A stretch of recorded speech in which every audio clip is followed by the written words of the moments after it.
नमस्कार दोस्तों, हम यहाँ पर ब्रह्म ज्ञान की चर्चा करते हैं। आज हम विषय पर चर्चा करने वाले हैं जो कि बहुत ही महत्वपूर्ण है कि हमारे जीवन में हम जब भक्ति मार्ग में आगे बढ़ते हैं तो हमारे जीवन में भगवान को हम इतना पूजा पाठ करते हैं, उसके बाद भी हमारे जीवन में समस्याएं बनी रहती हैं। और ये क्यों ऐसे समस्याएं बनी रहती है, आखिर में भगवान हमारी सहायता क्यों नहीं करते हैं। और अक्सर भक्तों के मन में यही दुविधा होती है कि मैं भगवान के इतने करीब हूँ, भगवान की इतनी पूजा पाठ करता हूँ, उनकी इतनी आराधना करता हूँ, उनसे इतना प्रेम करता हूँ, किंतु मेरे जीवन में इतनी समस्याएं क्यों होती हैं। तो इसी विषय पर आज हम चर्चा करेंगे। आज सबसे पहले यदि हम जीवन के बारे में बात करें और जीवन की समस्याओं के बारे में बात करें तो उससे पहले हमको ये जानना होगा कि ब्रह्म ज्ञान होता क्या है। ब्रह्म ज्ञान का अर्थ है कि ब्रह्म मतलब कि हमारा जो ये विश्व है, विश्व का ज्ञान, यानी कि विश्व की उत्पत्ति कैसे हुई है और इस विश्व में हम भी निवास करते हैं, यानी कि मनुष्य भी निवास करते हैं। तो जब विश्व की उनकी जब उत्पत्ति के बारे में जानकारी होती है तो साथ ही साथ में मनुष्य की उत्पत्ति की भी जानकारी होती है। दोस्तों, जब हम जन्म लेते हैं तो हमें कोई यह बताने वाला नहीं होता कि हमारे जीवन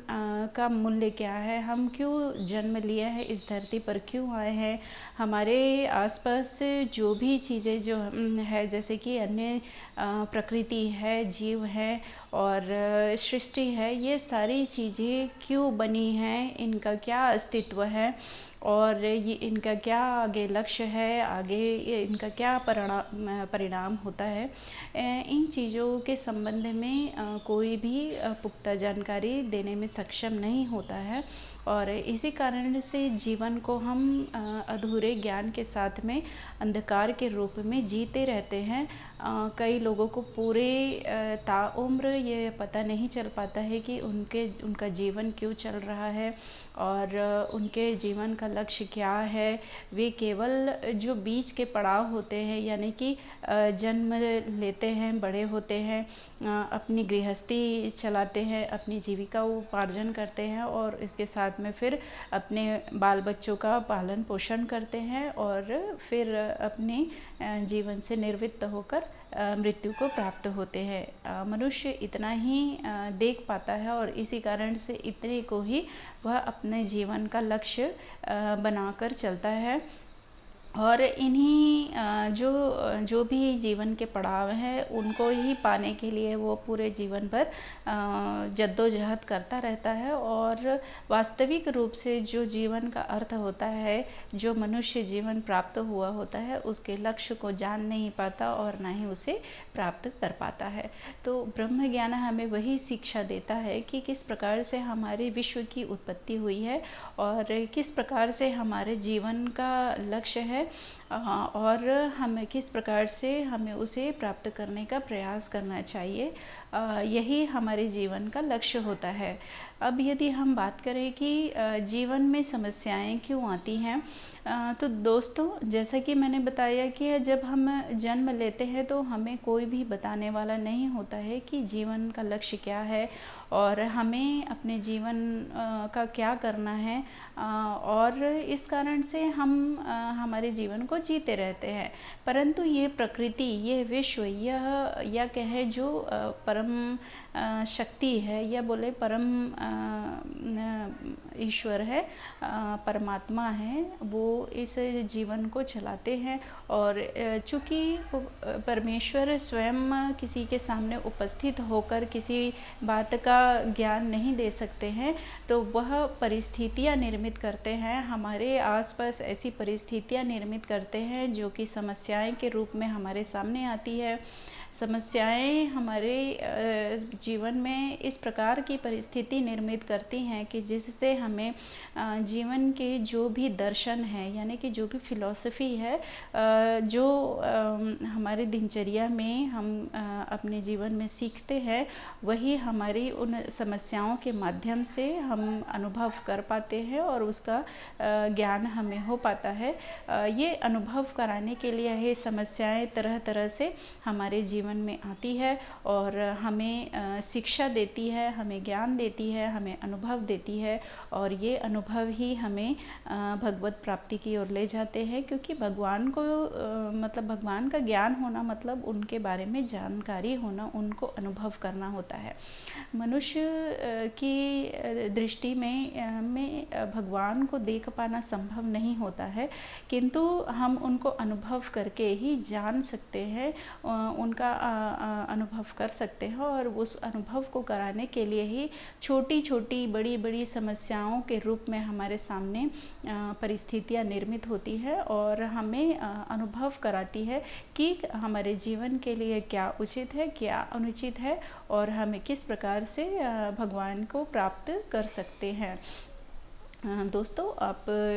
कर्म योग के बारे में भी जानते होंगे कि किस प्रकार से श्री कृष्ण जी ने कर्म योग के बारे में बताया था। वो कर्म योग भी इसी बात को इंगित करता है कि आप अपने जीवन में इस प्रकार से जिए कि भगवान की ओर आप बढ़ते जाए और उनका आपको सानिध्य प्राप्त हो सके। दोस्तों, इस वीडियो में मैं कर्म के विषय में चर्चा नहीं करूंगी, क्योंकि उसके लिए एक हम विशेष वीडियो बनाएंगे जिसमें कि हम विस्तृत रूप से कर्म योग के विषय में बात करेंगे। आज हम केवल इन समस्याओं के विषय में ही बात करते हैं। तो दोस्तों, जब हम भक्ति मार्ग में प्रवेश करते हैं तो हम भगवान से याचनाएं करते हैं कि हमारे जीवन में ये प्राप्त हो जाए, वो प्राप्त हो जाए, किंतु वो कई बार हमें प्राप्त हो जाते हैं और कई बार हमें प्राप्त नहीं होते हैं। ये हमारे प्रारब्ध पर निर्भर होता है कि कौन सी जो हम याचना कर रहे हैं, हम आराधना कर रहे हैं, जो इच्छा हम भगवान के समक्ष रख रहे हैं, उसकी पूर्ति होगी अथवा नहीं होगी, वो प्रारब्ध पर निर्भर करता है। किंतु जो समस्याएं आती है, जब हम भक्ति में लीन होते हैं, हम प्रभु के प्रेम में जैसे जैसे आगे बढ़ते हैं, भगवान हम पर कृपा करते हैं और कृपा करने के कारण ही वे हमें ऐसी ऐसी समस्याओं के सामने रखते हैं ताकि हम उनका निराकरण स्वयं से कर सके, हम अपनी दक्षता को बढ़ा सके, हम अपनी योग्यता को बढ़ा सके, हम अपने अनुभव को बढ़ा सके और आगे भविष्य में आने वाले कठिन से कठिन परिस्थितियों का सामना हम कर सके। दोस्तों, जब हमारा जीवन में जब हम लोभ मोह माया अहंकार ये सारे विकारों को दूर करते हैं और जब हम इन सब चीज़ों से विजय प्राप्त करते हैं और अंत समय में जब हम कर्म योग के माध्यम से और ज्ञान योग के माध्यम से भगवत की प्राप्ति के अंतिम पड़ाव पर होते हैं, उस समय हमें मृत्यु से विजय प्राप्त करने की आवश्यकता होती है। अर्थात ऐसा समय आता है जब हम अपने जीवन और मृत्यु के कश्मकश में फंस जाते हैं, जब हमें ऐसी स्थिति आती है कि हमें इस जीवन के अर्थ और मृत्यु के अर्थ को समझना होता है। और ये जो अवस्था होती है ये बहुत ही कठिन अवस्था होती है, क्योंकि मृत्यु जो है जीवन का अंतिम पड़ाव भौतिक जीवन में होता है। और इस कारण से जब व्यक्ति मृत्यु की सोचने लगता है या जीवन या मृत्यु के कश्मकश में वह पड़ जाता है, उस समय उसे बहुत अधिक सामर्थ्य की आवश्यकता होती है। और ये सामर्थ्य, ये ऊर्जा जो है वो हमें इन समस्याओं से ही प्राप्त होती है। जब हम जीवन को और मृत्यु को दोनों के महत्व को समझते हैं और जब हम इस अवस्था पर पहुंच जाते हैं कि जीवन को बहुत ही अच्छे से महसूस करने लगते हैं, उसे समझने लगते हैं, तभी हम मृत्यु और जीवन के सत्य को समझ पाते हैं और उसके बाद ही हम भगवत को समझ पाते हैं। इसलिए हमारे जीवन में कठिनाइयाँ जो आती हैं वो हमें अनुभव कराने के लिए आती है। यदि किसी व्यक्ति के जीवन में यदि समस्याएं बहुत ही कम हो तो उस व्यक्ति का जो आईक्यू लेवल होता है या जो उसे समझने की क्षमता होती है वो उतनी प्रगाढ़ नहीं हो पाती है, उतनी दक्ष नहीं हो पाती है, और व्यक्ति छोटी सी भी बात को बहुत ही गंभीरता से लेकर अपने कभी कभी जीवन को भी खत्म करने की स्थिति में आ जाता है। और यदि कोई व्यक्ति अपने जीवन को खत्म कर देता है तो फिर उसके जो जीवन में अपना लक्ष्य होता है उसे प्राप्त नहीं कर पाता है। इसीलिए जीवन में जब समस्याएं आती हैं तो व्यक्ति को इतना दक्ष होना है, इतना सामर्थ्य होना है, इतना अनुभवी होना है कि वह जीवन के महत्व को समझ सके और उसके आगे जो जीवन का लक्ष्य है वहाँ उसे प्राप्त करने का प्रयास कर सके। इसीलिए योग्यता बहुत ही आवश्यक है और योग्य बनने के लिए सामर्थ्य की आवश्यकता होती है, और सामर्थ्य हमें इन समस्याओं से उनका सामना करने से आती है। तो इस प्रकार से हम देखते हैं कि जो समस्याएं हमारे जीवन में आती है वो हमें आगे बढ़ाने के लिए बहुत ही महत्वपूर्ण होती है, और ये ईश्वर का एक कृपा होता है कि वो हमें हमारी समस्याओं के साथ साथ में हमें ज्ञान प्राप्त कराते हैं, अनुभव प्राप्त कराते हैं। तो आपके जीवन में यदि समस्याएं आती हैं तो उससे भागे नहीं, उससे डरे नहीं। दोस्तों याद रखें कि हर समस्या का समाधान होता है, और यदि आप उससे भागेंगे तो समस्या में और भी उलझते जाएंगे। लेकिन यदि आप उसका डट के सामना करेंगे, उसका निराकरण करेंगे, उसका समाधान ढूंढेंगे तो अवश्य ही समाधान प्राप्त होगा और आप अपने जीवन में उत्तरोत्तर वृद्धि करेंगे। चाहे फिर वो आर्थिक रूप से हो, सामाजिक रूप से हो, राजनीतिक रूप से हो या फिर आध्यात्मिक रूप से हो। यदि आप अपनी क्षमता को आगे रखकर किसी भी समस्या से डरेंगे नहीं और उसका डट के सामना करेंगे और उससे आगे बढ़ेंगे तो सफलता अवश्य आपको प्राप्त होगी। तो ये ईश्वर द्वारा रचित एक कहानी है, एक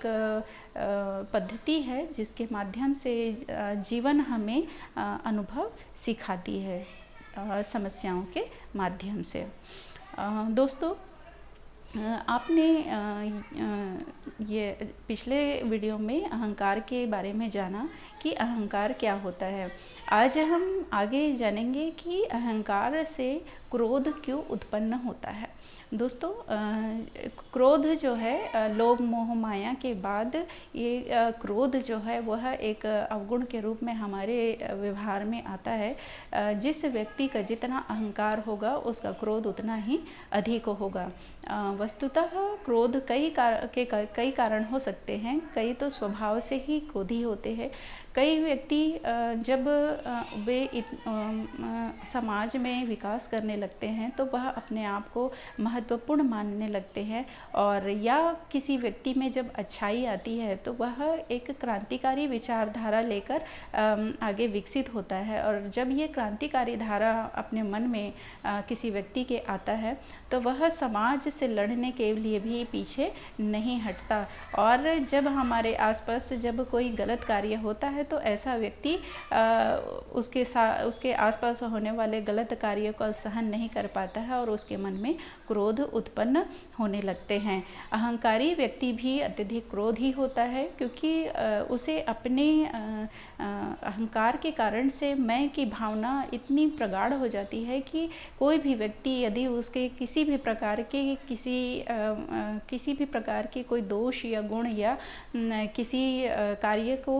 चिन्हांकित करता है तो उसे क्रोध आता है। वह अपने आप को अपमानित महसूस करने लगता है और इसके कारण से उसके मन में क्रोध उत्पन्न होता है। या फिर कोई व्यक्ति जो बहुत ही अधिक स्वार्थी होता है, उसे यदि उसके मन के मुताबिक कोई कार्य नहीं होता है या कोई इच्छा पूर्ति नहीं होती है तो भी उसे क्रोध उत्पन्न होता है। तो कहीं न कहीं क्रोध जो है वह हमारे बुद्धि को भ्रष्ट करता है, और जब बुद्धि भ्रष्ट होती है तो हम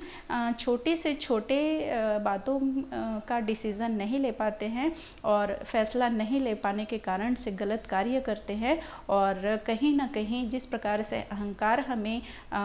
हमारा सर्वनाश करता है, उसी प्रकार से क्रोध भी हमारा सर्वनाश कर सकता है, क्योंकि क्रोध में बुद्धि कार्य नहीं करता है। और जब बुद्धि कार्य नहीं करता है तो हमारी ऐसी चीज़ें भी खराब होने लगती है जिसे हम शांत अवस्था में हम प्राप्त किए होते हैं। अपने विशेष मेहनत करके हम किसी वस्तु या किसी बात को या किसी घटना को प्राप्त किए होते हैं, और क्रोध के कारण से हमारा वो जो हमने प्राप्त किया है उसे हम खो देते हैं। और इस प्रकार से गलत डिसीज़न लेने के कारण से, गलत निर्णय लेने के कारण से अपने जीवन को गलत दिशा में ले जाते हैं और जीवन को खराब कर देते हैं। तो दोस्तों, हमें ध्यान रखना चाहिए कि जब वस्तुतः जैसे कि मैंने पिछले वीडियो में बताया था कि अहंकार को हमें किसी भी प्रकार से बलवती नहीं करना चाहिए, और किस प्रकार से हमें भगवान को समर्पित कर, अपने कर्मों को भगवान को समर्पित कर अपने अहम की भावना को ख़त्म करना चाहिए, अपने अहंकार को ख़त्म करना चाहिए। और जब हम भगवान को अपना अहंकार, अपना कर्म, अपना सर्वस्व न्यौछावर कर देते हैं, अपने आप को समर्पित कर देते हैं, तो जो भी कार्य होता है उस पर जब कोई हमारे विरुद्ध टीका टिप्पणी करता है, कोई हमारी कोई ऐसी बात जो हमारी इच्छा की नहीं है और वह होता है, या फिर जब हमारे आसपास कोई गलत कार्य होता है, तो हमारे मन में ये भावना आती है कि यह सब भगवान का किया हुआ है, भगवान जो भी करेंगे सही करेंगे, अच्छा करेंगे। और इस प्रकार से हमारे मन में संतुष्टि होती है, शांति होती है, और हमारे मन में क्रोध उत्पन्न नहीं होता है। हमें कोई यदि गाली भी दे, यदि हमारे कोई अपमान भी करे, या फिर हमारा कोई अहित भी करे, तो हमें इस बात पर क्रोध नहीं आता है। तो जब हम अपने आप को भगवान को समर्पित करते हैं, जब हम भगवान की भक्ति करते हैं और अपने स्वार्थ से रहित होते हैं, और जो भी हमारे आसपास भगवान कर रहे हैं वह सही कर रहे हैं और भगवान के द्वारा ही किया जा रहा है, जब हम ऐसा मानने लगते हैं तो हमें क्रोध की कमी होने लगती है, और हमारे आत्म संयम, आत्म नियंत्रण बढ़ता है, और इस प्रकार से हमारा जो व्यक्तित्व है उसका विकास होता है। और इस अहंकार के बाद क्रोध का भी नाश होता है। इसके बाद हम अगले वीडियो में जानेंगे कि किस प्रकार से डर जो है दोस्तों, जब हम भगवत प्राप्ति की ओर जाते हैं और हमारा मार्ग प्रशस्त होने लगता है, तो अहंकार के बाद हमारे मन में क्रोध उत्पन्न होता है, और जब हम अहंकार और क्रोध का दमन करते हैं तो अंतिम जो है वो हमारे मन में डर का उदय होता है। और जब हम डर को समाप्त करते हैं, तब आगे की प्रक्रिया में हम योग के माध्यम से भगवत की प्राप्ति कर सकते हैं। तो दोस्तों, हम अगले वीडियो में यह जानेंगे कि किस प्रकार से डर हमारे जीवन में प्रवेश करता है और किस प्रकार से हम डर से मुक्ति प्राप्त कर सकते हैं। दोस्तों, मेरे द्वारा दिए गए जो भी ज्ञान हैं वह ये सभी एक दूसरे से जुड़े हुए ज्ञान हैं, यानी कि मैंने अभी तक जितने भी वीडियो बनाए हैं वो सब क्रमवार एक के बाद एक हमारे जीवन में आते हैं। तो मेरा यह निवेदन है कि जब आप बाद की वीडियो देख रहे हैं तो उससे पहले आप उनके पहले की वीडियो भी देखें, ताकि आपको पूरा ज्ञान प्राप्त हो जो क्रमशः हमारे जीवन में आता है, और किस प्रकार से हम उनका निराकरण कर सकते हैं, और किस प्रकार से हम अपने जीवन को सुधार सकते हैं, जीवन का कल्याण कर सकते हैं, भगवत की प्राप्ति कर सकते हैं। तो आज इतना ही, फिर मिलेंगे, तब तक के लिए नमस्कार, धन्यवाद।